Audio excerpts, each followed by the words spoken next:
What is up, guys? Welcome to Between the Whistle. I'm your host, Chase Sanders. Today we're going to talk about where the Thunder are at in this season, the 2019-2020 season, kind of a rebuilding year of sorts after a trade of Paul George and Russell Westbrook and Jeremy Grant. Right now, let's talk about just kind of what everybody's averaging on the season, just to tell you where everybody's come so far this season. SGA, 20 points per game, almost 6 rebounds per game, 3 assists. Danilo Gallinari, 18 points per game, almost 5 rebounds. Chris Paul, 15 points per game.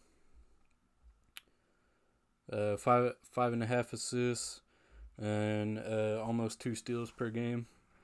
Dennis Schroeder, 14 points per game, almost 5 rebounds and 4.5 assists, 1.2 steals. Hamidou Diallo, a really surprising one. I'm so happy to see how much better he's gotten from last season. 8.8 points per game, 4 rebounds. 1.5 steals. Steven Adams, like I said, his scoring's picked up these last couple games, but once his scoring's picked up, his rebounding kind of fell back down just a little bit. He's averaging 8.5 points per game, 9.6 rebounds. He was averaging over 10 rebounds per game, but these last couple games he hasn't gotten as many rebounds, and it dropped back down. Almost averaging a block per game. Nerlens Noel right under him. Nerlens is playing awesome this season. 7 points per game, 4 rebounds per game, almost a steal per game, and 1.7 blocks per game. Darius Bazley, I like the way he's played this year. He's been really aggressive. 5.2 points per game, 4.2 rebounds. Terrence Ferguson, hasn't had his greatest season, but he's kind of had some off-the-court issues. If you guys have seen that, go check out Twitter and see what's going on with Terrence Ferguson. 4 points per game. Yeah, that's pretty much all Terrence Ferguson's done is just these 4 points per game. Deontay Burton hasn't got a lot of minutes, only played in 5 games. Abdel Nader's only played in 5 games. Muscala played in all but 1 game. He's only averaging 3.5 points per game. Let's talk about some shooting percentages. SGA is shooting 40% from 3, and he's taking 4 per game. Shooting 75% from the free throw line and 46% from the field. So Shea's having an awesome season. 20 points per game, shooting 46% from the field, 40% from 3. He's been awesome this year. Gallinari, almost 42% from 3, 43% from the field. Chris Paul just kind of getting into the groove for him, shooting 45% from the field, 42% from 3. Schroeder shooting 42% from the field. And he's only shooting 29% from 3, but he only had about 2 games. He had about 2 games where he shot pretty bad. So a lot of the other games he's been really good. But really he really hasn't shot that great from 3. But his mid range and getting to the basket, he's been pretty good. Steven Adams shooting 51% from the field. Would like to see that go up because he's a big guy and he doesn't take a lot of outside shots. Would like to see his field goal percentage go up.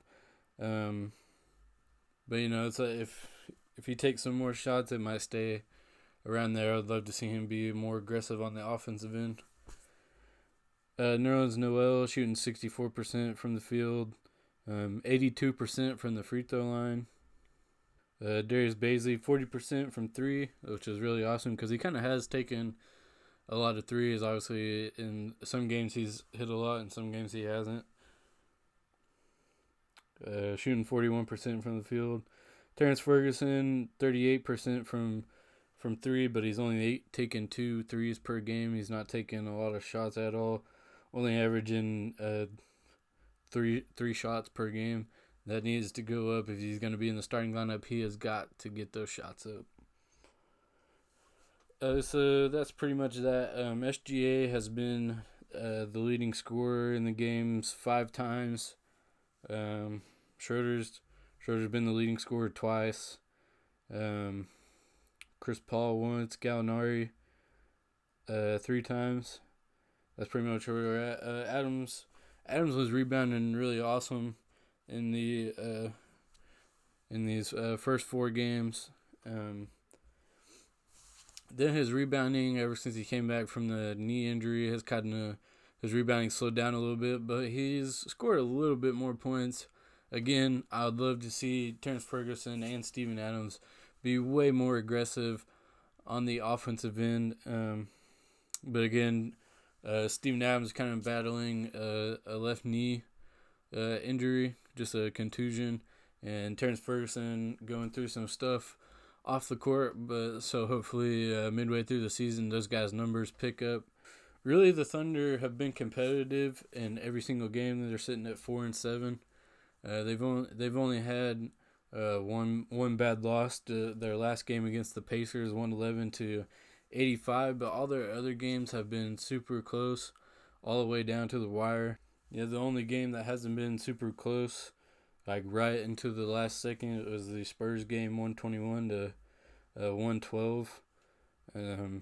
And even that game was close for most of it until the end. LaMarcus Aldridge was on fire that game. They didn't really have any answer for him. Kind of started double teaming towards the end of the game, but it was too little, too late, and it didn't really work. So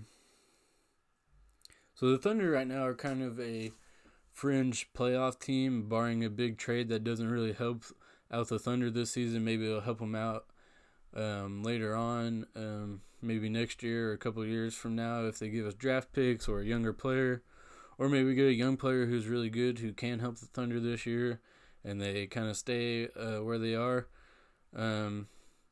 So just some dudes can get traded. Steven Adams could be in a trade, and which I could see happening unless his points really pick up this year. Obviously, you trade Steven Adams away, you lose some rebounding depending on who you get back, but I think the way a lot of the smaller guys have been rebounding could help that out if Steven Adams does get traded.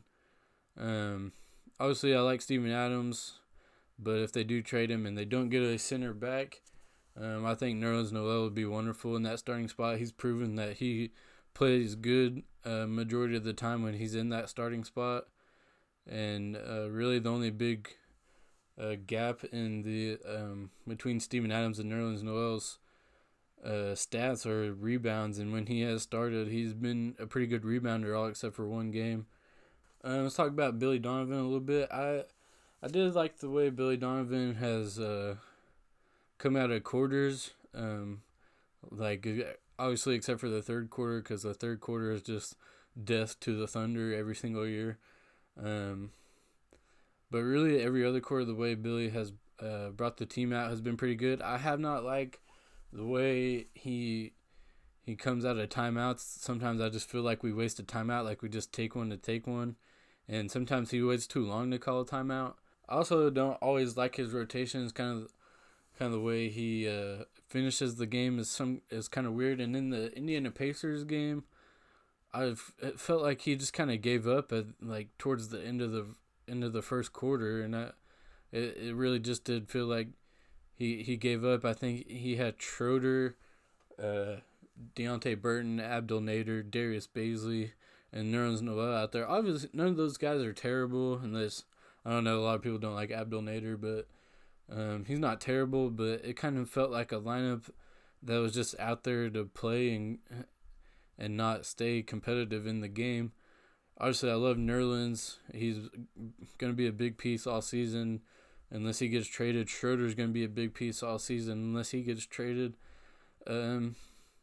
But those other 3 guys are kind of younger guys who are developing and not really meant to keep the game competitive. Obviously, Baisley is really getting better. Like each game, it feels like he shows us something new. Um, and he's got a great feel for the game. He's got pretty good handles for how big he is. We know he's got the moves. He's just got to finish a little better a lot of the time. He can knock down a three every once in a while. Some games he shoots the three better than others. But we know he's good, but he's not really out there to be like the main guy. And Schroeder was having a bad game. I mean, nobody was shooting good for the Thunder, so it didn't really feel like a lineup that was out there to stay competitive. Sometimes he goes small when the other team's. Sometimes Billy goes small when the other team's going big, and it doesn't work because when you go small with Schroeder, obviously his defense I feel like has gotten better this year, but he's not. He's not an elite defender. You can't throw him out there when the other team's going big. When he's not at point guard. Obviously, we have seen the 3-guard lineup in Schroeder, CP, and SGA work sometimes, but it hasn't always, especially when the other team goes big. Because SGA is not an elite defender and Schroeder's not an elite defender. So it doesn't really work all the time. Sometimes it does. Sometimes it's pretty good, just like 3 awesome scorers out there. So I think if Billy can find out what rotation he wants, sometimes I feel like he keeps Muscala out there too long. I do like Muscala. I think his defense has been better than really anybody expected. Some games better than others. That Indiana Pacers game, just nobody out there to guard Domantas Sabonis. He's been out there. Domantas Sabonis has been playing great all season.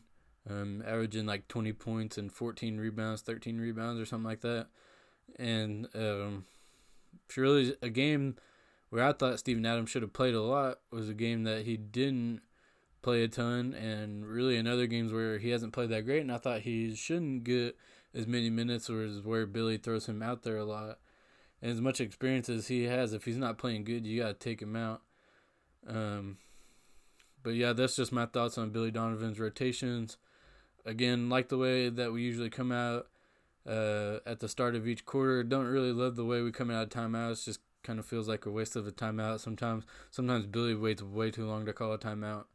But that's just my thoughts on Billy Donovan. I'm not sure how the players feel about him. I don't watch a whole lot of the post-game interviews.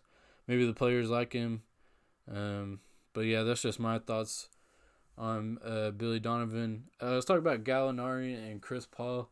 Like I was talking about trades earlier, they could be pieces in the trade, but I kind of like that they're out there good mentors for these younger guys. And Gallinari's just been awesome on the offensive end. He's an elite shooting threat that the Thunder hasn't had since Durant left. Probably like even it was more of a threat from outside than even Paul George was while he was here, I feel, because, I mean, he's just a sniper from downtown, and Paul George was just kind of a shot creator. So I kind of hope Gallinari and Chris Paul are around maybe the rest of the season if the Thunder wants to be a fringe playoff team, or maybe at least keep them until the trade deadline. But it would be cool to see those guys stick it out with the Thunder this season, see if they can compete for a 7th or 8th seed in the playoffs, or if Presti does want to have a lottery pick, maybe trade him maybe around the All-Star break. But that's just my thoughts about those guys. Again, I want to see Terrence Ferguson and Steven Adams stepping up on offense. Hamidou Diallo's been awesome off the bench. He kind of feels... He gives me a lot of Jeremy Grant vibes. That's what I get from him. Nerlens Noel... he's had some good games, some bad games, but I've liked Nerlens Noel since he's been in Oklahoma. I think he's an awesome piece off the bench. I think he could be an awesome piece to start if he has to. We've seen him do it. He did have one really good game where he started. Had about 15 and 14, I think it was. So yeah, that's my thoughts on the Thunder season, where they're at so far. I think they can be a fringe playoff team. Obviously, if they win, that's awesome. If they lose and it's competitive, sweet. that's just kind of where the Thunder are at right now. Only one loss this season felt like an actual loss, and that's the Pacers game. That's my thoughts on the Thunder this season. Thank you guys for watching. Make sure to like and subscribe. Follow us on Twitter, and we will see you guys later.